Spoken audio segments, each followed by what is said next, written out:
little bit about chord comping and how to make some more interesting and creative chord comping patterns while you play piano.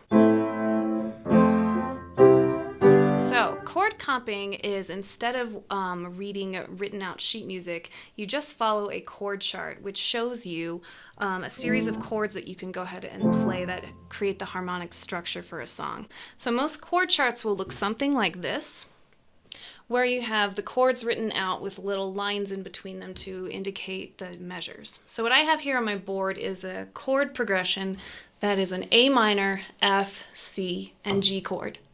And these are played over 4 beats. Each line indicates 4 beats over here.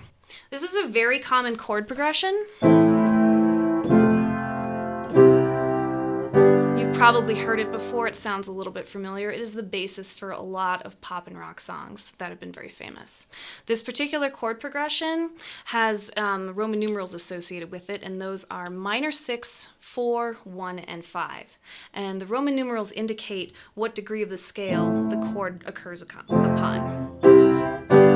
So for me to play these chords, if I just had this information over here, I would know that I could play an A minor chord, which is A, C, E, then an F chord, which is F, A, C, then a C chord, which is C, E, G, and then a G chord, which is G, B, D. And I could go ahead and play my song like this. 1, 2, 3, 4, 1, 2, 3, 4, 2, 3, 4, 2, 3, 4.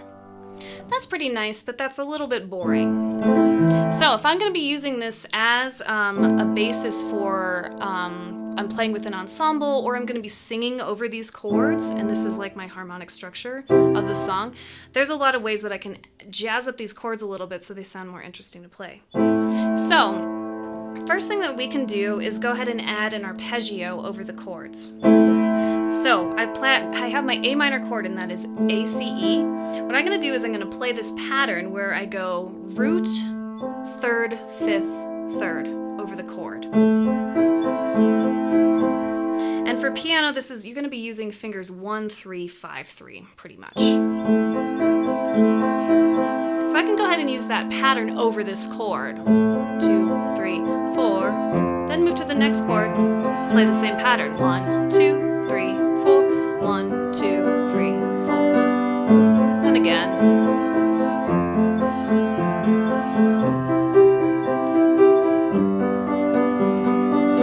Sounds pretty nice, also probably pretty typical. This is a really typical pattern as well that you hear in pop music. You may have heard it in the song Someone Like You by Adele and other songs. Another way that you can arpeggiate your chords is to, well, actually not arpeggiate your chords, but do broken chords. You can go ahead and play the 3rd and the 5th of the chord together and then hit the root of the chord like this.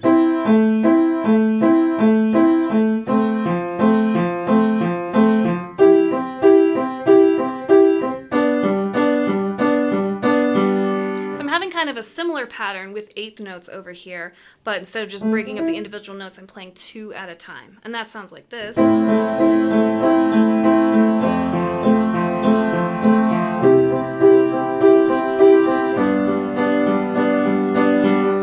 That's also a pretty famous pattern that you may have heard in some pop and rock songs. So those are the 2 kind of main arpeggios and broken chords that you hear over these pop chords.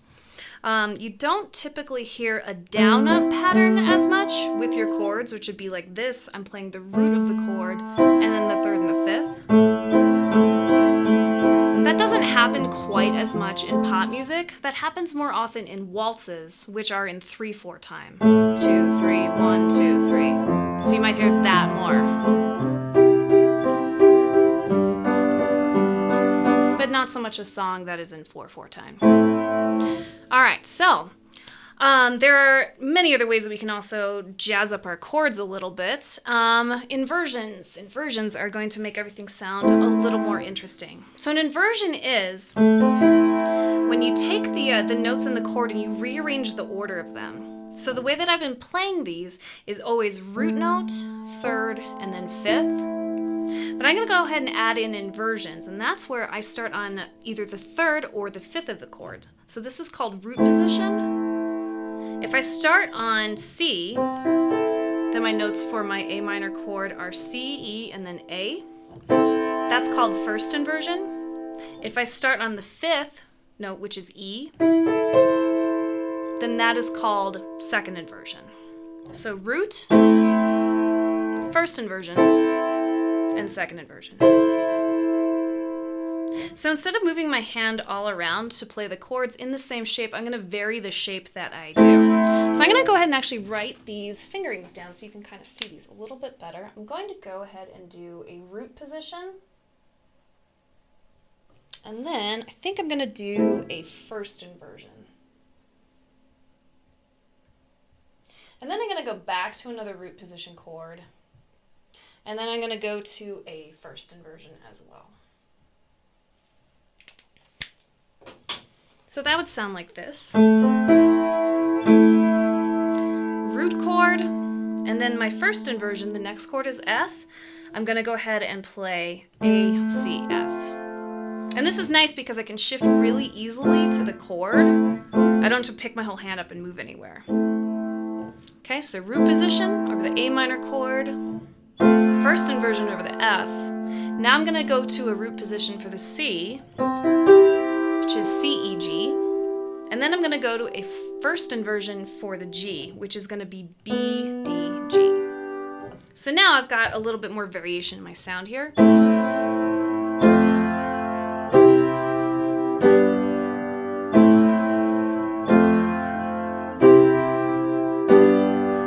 And this just kind of, it sounds a little bit different. It sounds a little bit less predictable.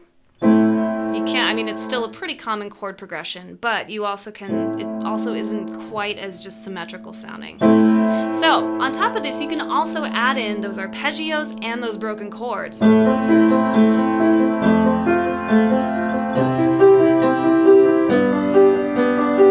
Right?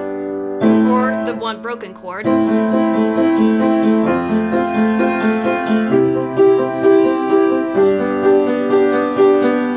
Something a little bit more interesting to work with. All right, so let's talk about the left hand. All I've been doing in my left hand this entire time is playing just root notes. And root notes are the notes that define like the name of the chord. So I'm playing an A, an F, a C, and then a G. So we're gonna go ahead and add in some extra notes and a little bit of extra rhythm in our left hand. I'm gonna start by just doing an interval of a fifth. So I'm gonna play root and an interval of a fifth up here. You don't generally want to add in your third when you start going down below bass C. It kind of starts to sound kind of muddy, not very distinct, and not that good. So it's better to go ahead and just take out the third over here. So I'm going to go back to using my same chord progression with my root first, but I'm going to add in fifths in my left hand.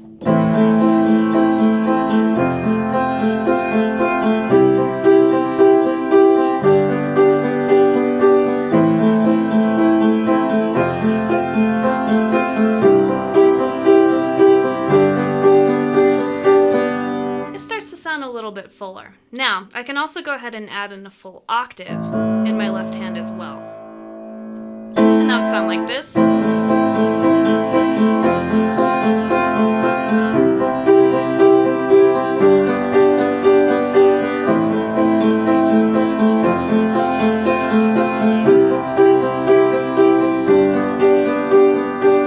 Octaves are really nice because they really fill out that like bass area down over here. And again, an octave is just where you're playing one root note and then another one that is either up or down above it. So, all right, so you can also go ahead and add in the interval of the fifth along with the octave too. Now it's starting to sound like really, really bassy. Almost too bassy. Let's go ahead and hear how that sounds.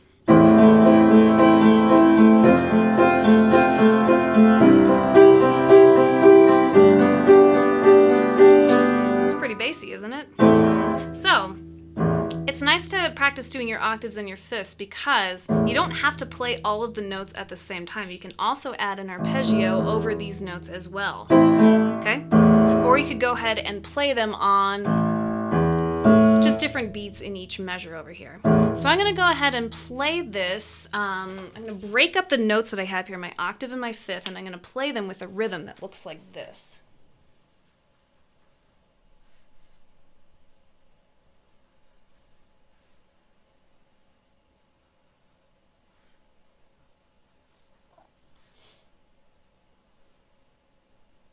This is a dotted quarter note. Let me fix that line because it just looks kind of funky. This is a dotted quarter note with an eighth note tied to a quarter note, which is the same rhythmic length. It's 3/8 notes, and then another quarter note over here. So I'm going to go ahead and add a little bit of rhythm to these notes that I'm playing in my left hand here. Like that. Now they're kind of instead of having everything coming together, it's falling on kind of just adding more rhythmic variation to our song.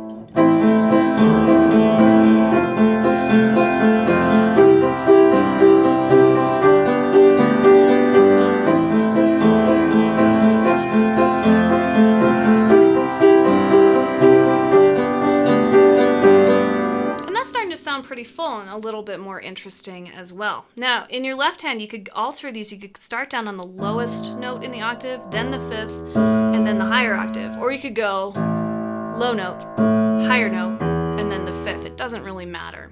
What sounds really good is when you start to add all these patterns together and vary in between them so that it doesn't sound too repetitive. So I'm going to go ahead and just kind of noodle around here and play a few of the patterns that we've talked about and change them up a little bit each time.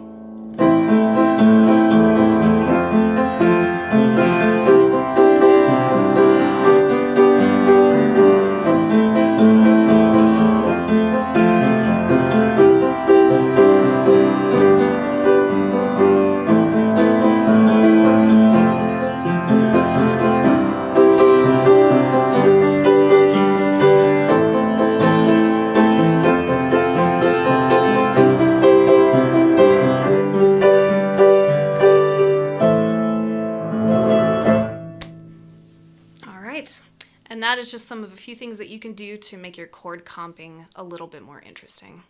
Hope you enjoyed this video. Bye!